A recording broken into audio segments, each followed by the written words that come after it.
మొదటిసారిగా మీ అందరి ముందుకి రావడం జరిగింది. పంచాయతీ సెక్రటరీలు కానీ, పంచాయతీరాజ్ ఇంజనీరింగ్ విభాగం కానీ, ఆర్డబ్ల్యూఎస్ విభాగం కానీ వాళ్ళతో అనుమతిలో సమీక్ష చేయడం జరిగింది.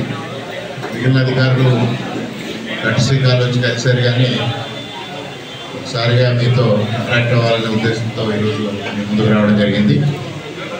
ముఖ్యంగా ఈ మండలం అనపర్తి నియోజకవర్గంలో అన్ని విధాలుగా వెనుకబడిన మండలం. అభివృద్ధి పరంగా కానీ, ముఖ్యంగా ఇరిగేషన్కి సంబంధించి ఇక్కడ ప్రాబ్లం ఉంది. అదేవిధంగా అగ్రికల్చర్కి సంబంధించిన ప్రాబ్లం ఉంది. అదేవిధంగా రోడ్స్, ఆర్ఎంపీ రోడ్స్ కానీ, పంచాయతీరాజ్ కానీ చాలా దారుణంగా డ్యామేజ్ అయినాయి. ఇవన్నింటినీ రిస్టోర్ చేసుకోవాల్సిన అవసరం ఉంది. అదేవిధంగా ముఖ్యంగా ఎలక్ట్రిసిటీకి సంబంధించి కూడా ఇక్కడ ఇంటరప్షన్స్ ఎక్కువ రావడం, రైతులకి ఎక్కువ పవర్ విషయంలో కావాల్సిన అవసరం ఉంది. అన్ఇంటరప్టెడ్ పవర్ కావాల్సిన అవసరం ఉంది. కానీ ఇటీవల కాలంలో మరి ఇంటరప్షన్స్ పెరిగింది. ఇవన్నిటి మీద ఒకసారి సమీక్ష చేసి ఏది ఏమైనా ఇవాళ కొత్తగా ఏర్పడిన ప్రభుత్వం ప్రజల యొక్క ఆకాంక్షల్ని నెరవేర్చాలి, ఒక సుపరిపాలన అందించాలనే లక్ష్యంతో ముందుకు వెళ్ళడం జరుగుతూ ఉంది. గత ప్రభుత్వం మాదిరిగా కక్షలు, కార్పణ్యాలు వాటికి తావు లేదు. అది స్పష్టంగా అధికారులైనా లేదు, ప్రతిపక్ష పార్టీకి సంబంధించిన వ్యక్తులైనా, నాయకులైనా అటువంటికి తావు లేదు. తప్పనిసరిగా మంచి పరిపాలన అందించాలి. ఆ పరిపాలన ప్రజలకు చేరువు కావాలి. ఏదైతే ఇవాళ ఎన్డీఏ కూటమి కొన్ని హామీలు ఇచ్చిందో ఆ హామీల్ని నెరవేర్చడంలో అధికారుల పాత్ర ప్రధానం. మరి గత 5 సంవత్సరాలుగా నేను ప్రతిపక్షంలో ఉన్నప్పుడు కూడా ఇక్కడ చూశాను. ఇక్కడ ముఖ్యంగా ఈ రంగంపేట మండలంలో అధికారుల్లో జవాబుదారీ విధానం లోపించింది. మరి ఆ రోజు ఆ ప్రభుత్వం అతి కీలకంగా చాలా ప్రెస్టీజియస్ ప్రోగ్రాం కింద చేసిన స్పందన కూడా ఇక్కడ స్పందన కరువైన విధానాన్ని నేను అనేక సార్లు అబ్జర్వ్ చేయడం జరిగింది.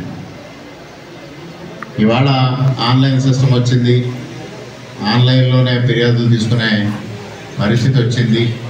అదే ఇప్పుడు కొత్త గవర్నమెంట్ కూడా అడాప్ట్ చేయబోతూ ఉంది.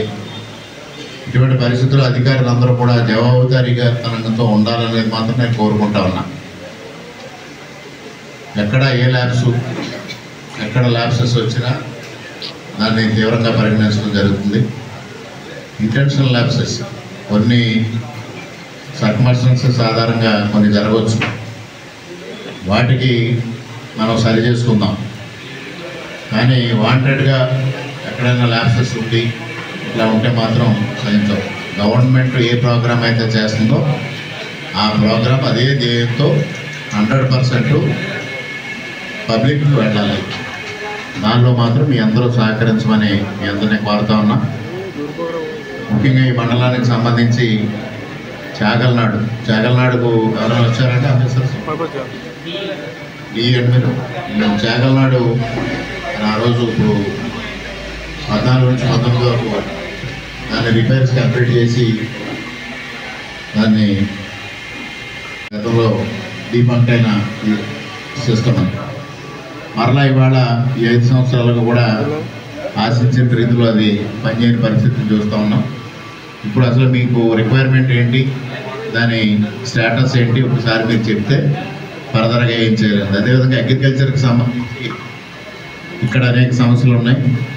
గతంలో కొనుగోలు కేంద్రం ఏర్పాటు చేసాం.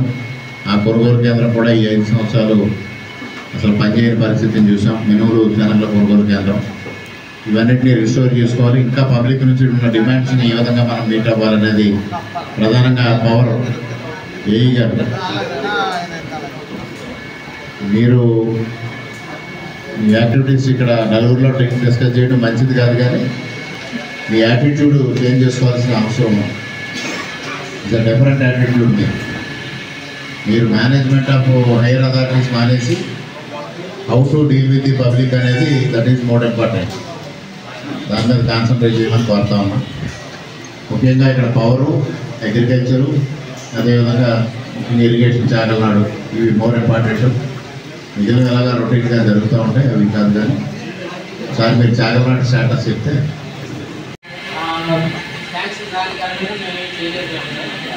అయితే చిన్న చిన్నగా నేను వచ్చి జాయిన్ అయిన తర్వాత ఏవైతే రిపేర్లు ఉంటాయో అవి ల్యాండ్ మెయింటెనెన్స్లోనే ఒక్కొక్కటి కొత్త ఎక్కించడము బాగు చేసుకోవడము, మళ్ళీ అది ఒక 2 సంవత్సరాలు 3 సంవత్సరాలకి అది రిపేర్ అవ్వడం, వాటిని చేసుకుంటూ ఉన్నాము. అయితే